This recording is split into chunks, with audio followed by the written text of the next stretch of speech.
சங்கர் சொல்றாரு, சக்தி, வேலுக்கு உடம்பு சரியில்லை, படுக்க படுக்கையா இருக்கான். பி யோசிக்கிறாங்க, வேலுவுக்கு உடம்பு சரியில்லை, எப்படி போய் பாக்குறது?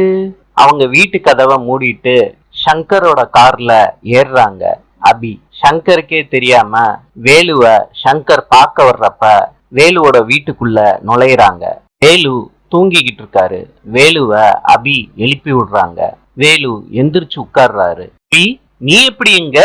அபி சொல்றாங்க, உனக்கு உடம்பு சரியில்லைன்னு சங்கர் என்ன சொன்னாரு, அதனால கார்ல ஏறி இங்க வந்துட்டேன்.